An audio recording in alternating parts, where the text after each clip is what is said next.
Welcome back to Star Wars Timeline. My name is Ben, and today I'm reviewing the 13th episode in the droid's show, The Frozen Citadel. I know there is only one more episode for me to see, so it is a bittersweet experience. I didn't think I'm going to enjoy the show as much as I have, because you, the fans, have actually asked me and recommended the show to me and said, Ben, you have to watch it, put it on your channel, and review it for us, and we want to know what your thoughts are. Anyway, this is the 13th episode. Before we get into it, quick spoiler alert. Guys, I will talk about the characters and the story for me to analyze, and to talk about this episode and tell you what I thought of it. So, if you don't want any spoilers, please turn away now. Go watch the show yourself, and then come back and maybe we can discuss. You can drop a comment under this video and tell me what you thought. Anyway, let's get into it. So, we are back to what seems like a fan favorite, Mango Baobab, right? It's his third or fourth episode with our droids, and he seems to be very, very popular with fans that I discussed on social groups and like talking to fans about the show. He is really, really cool, and it was nice to see that the season finale also brings him aboard. So Mango Baobab and his new friends, Oren, her father Niels, of course the droids, now they're looking for the rune comments. It seems like it's something that will still lead them to Baobab's journey of finding the legendary rune stones. And as they're jumping on top of this beast of burden and they're traveling through the jungle, we once again see the very endearing antics from C-3PO as he's being tangled in the branches in the thick jungle. And first you see him with a beehive, and the next thing that falls into his lap is a monkey. And for some reason, it reminded me of the Indiana Jones Temple of Doom movie. When they just get to the jungle, they get on the elephants and they're being escorted through the jungle. And the lady, she's constantly being like pestered by the mosquitoes. At one point, she drops off the elephant into the pool of water. Or at night, there's like a python that crawls onto her shoulders. So it sort of reminded me of that 80s kind of like adventure film thing. And I really enjoyed that a lot.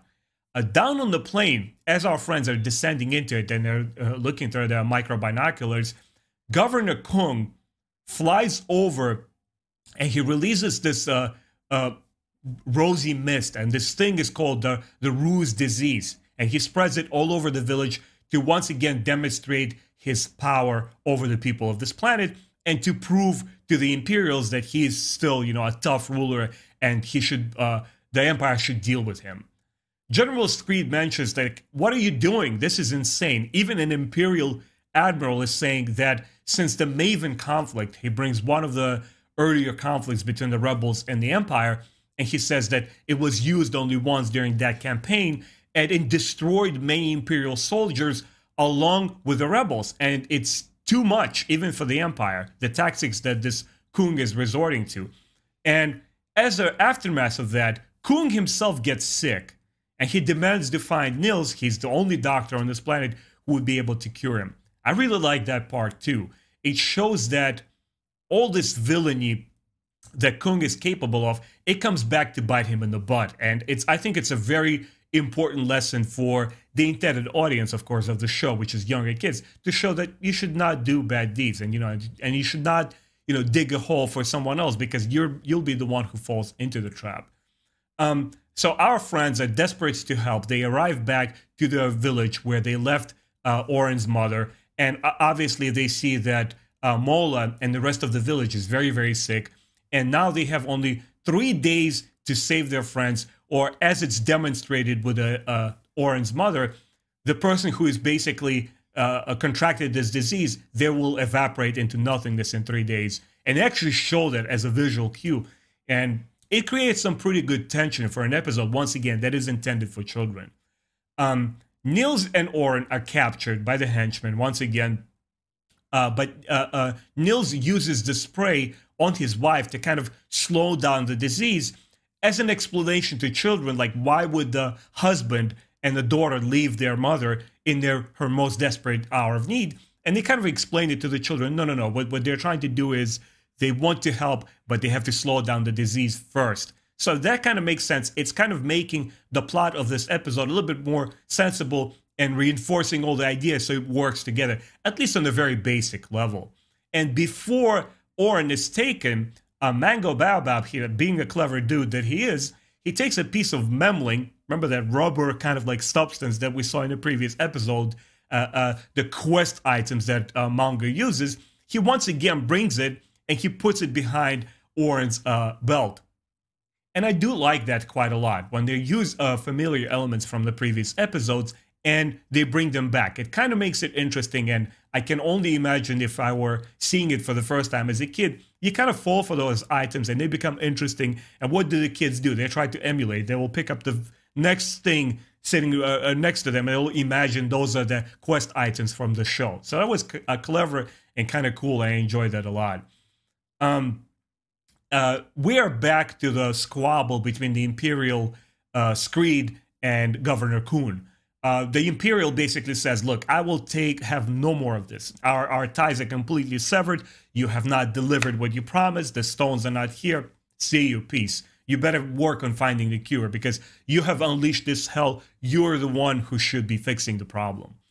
And in the meantime, Mango Babab, he's using the piece of the rubber of the memling that he gets as a compass, and he's finding his way to Auron and her father to try to rescue them. And they go to this huge mountain, upon which they actually see that's where Governor Kung's fortress is sitting, on top of this mountain.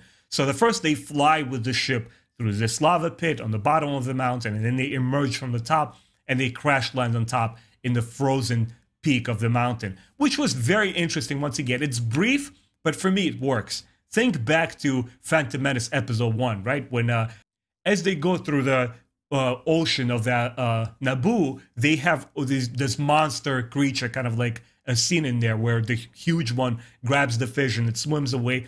It sort of reminds me of this episode as well, where it's short but it's sweet. We're going from one extremity to the next one, from lava to the mountain peak. So that was cool. Once again, C-3PO and R2-D2, they don't disappoint. C-3PO is like halfway buried under the snow. He's like, oh no, my poor legs. He starts pulling his legs covered in snow, and obviously it's Mango's feet. So he's like, hey, what are you doing? That was kind of cool. And then R2-D2 is just laying on the snow, and he's making little like droid signs on the snow, right? We have like the snow angels, but he makes a snow droid. So I felt it was pretty hilarious, a pretty nice tongue-in-cheek kind of like reference to obviously modern day world that we live in. So it was kind of cool parallel. And once again, it's a show that's for kids, and it's having fun. It's being very self-aware, and the show is not taking itself too seriously. So Memling piece leads to the secret cave, which of course R2 discovers, and there they see this mirror, which basically helps them to translate the mirrored image on the pyramid that they bring along. Remember the holocron piece, the way that I call it, they bring it here on this journey, and finally they learn its secrets. Thanks to the mirror, thanks to the pyramid, they put all the pieces together, and they discover that a huge stockpile of these runestones is actually embedded within the rock off the mountain. I felt, once again, this is very interesting. It's a very, very adventurous episode, and I'm pretty sure all the 5-year-olds or 6-year-olds who would see this episode today would have plenty of excitement. It is pretty cool to see how everything comes together, and in a way, this particular episode brings the whole arc of Mango Babab together, with all the quest items, with all the adventures they have done, and his ultimate goal to find the runestones. All of it is coming together, plus the villains, which we will get to in the end. There's the final resolution there as well. Interestingly enough, R2-D2 shrinks, right? Once again, it's a very fantasy element, which they kind of tried to explain scientifically with, who cares? He shrinks, right? And his body, C-3PO grabs his body and he places it inside of his. It's like, don't worry, buddy, you will grow back. It'll be all fine. It was interesting to see one droid inside of the other one, kind of showing that they're inseparable, right? They are dearest of friends, and C-3PO clearly puts it where, if he was a human being, that's where his heart would be. Once again, it's a small touch, but the reference there is quite endearing and lovable, and it makes you just fall for the droids once again. They're such a unique and odd couple, and it's very fun. In the meantime, within the stronghold, Nils and Auron work desperately on developing the cure, not only to help Kung, even though he's the bad guy, Niels he's like a very virtuous person. He says, look, we need to help him because this is not good, and we have to help the villagers. So he doesn't separate friend from foe. He wants to do the right thing. That, once again, showing a very strong personality, which is very important for kids to learn. R2-D2, Mango Baobab, and C-3PO, in the meantime, they infiltrate the base. And they see that Mango Baobab's ship, Caravel, is there from a couple of episodes earlier where he lost his ship, right? The Empire took it. Now he sees that it's there. So they descend. They create a diversion with a Mupple pies. I was like, okay, that's kind of interesting. Once again, it's something that kids adore, right? All children pretty much love sweets. And it's what they use to distract the guards. I thought it was just so funny and cute. It was pretty cool. And of course, it's R2-D2 who helps Aurra and Niels escape. He's the one in the shrunken form. He's able to go to their cell and he helps them escape. In the meantime, Mango Baobab helps the family board the ship. He says, you guys wait over here. I'm going to go and make the deal with the Imperials and with Governor Kung. And he is no longer after the runestones. Here, once again, we see what Mango Baobab values the most as the hero of this adventure. He wants to help his friends. He says, look, I'm going to give you the cure in exchange for my ship. All we want to do is get away. All we want to do is escape. And he even reveals to them in the rock mountain, he shoots this cannon and he shows them that's where the runestones are. If that's what you want, please leave all the people, all the villagers alone and grab your stones and go about your business. Leave us alone. So he's trying to do the right thing.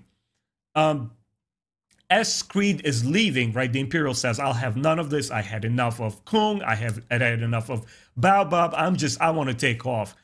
The angry governor will have none of it. He's still compelled by greed and vengefulness and just being a despicable person that he is. So he jumps into his aerial drilling platform and he shoots the stones off the mountain, trying to desperately show his power. And obviously what that does, it takes all the ice from the mountain peak and they descend into the lava pit, freezing it completely. And that's it, basically. His fortress is done. They all have to flee. And once again, he set up another trap for himself, just showing how much of a bad guy Kung is. Pretty interesting and a dramatic plot twist. I really, really like that. And again, we are coming to the climax of this episode, and it shows the grand conclusion where the good guys win the day and the bad guys are, penalized. They're punished for all of their evil deeds. And what happens as the final confrontation, Mango Baobab and the friends, they jump into his ship. R2-D2 paves the way for them. He defeats another henchman. He's like, hey, the way is clear. Let's get away now. And now we see sort of almost kind of tragic villain who is like the Governor Kung says, oh, I'm left with nothing. You have destroyed my fortress. The Empire is no longer my friends. I'm left alone here. And now I have this disease. And what does Mango Baobab do? He does the most selfless act you could ever ask of a hero. He says, well, where I'm going, I don't need a cure. So you grab it. Maybe you will learn a lesson out of all of this and will not do, bad deeds anymore. And I felt it was one of the strongest scenes in the entire show where Governor Kung, he has one hand which begins to disappear, right? Because they say that after 3 days, that's when the disease takes over and you will evaporate into thin air. You'll basically disappear. And so his one hand is disappearing already. In the other hand, he still has a cure. So as a smart person, as somebody who is basically repenting, what are you going to do? You're supposed to drink the cure. And he's still standing there. Oh, I'll have my vengeance. I will destroy you. I'll do this and that. And both of his arms disappear. And now he's unable to drink that cure. And we see him evaporate and become nothing.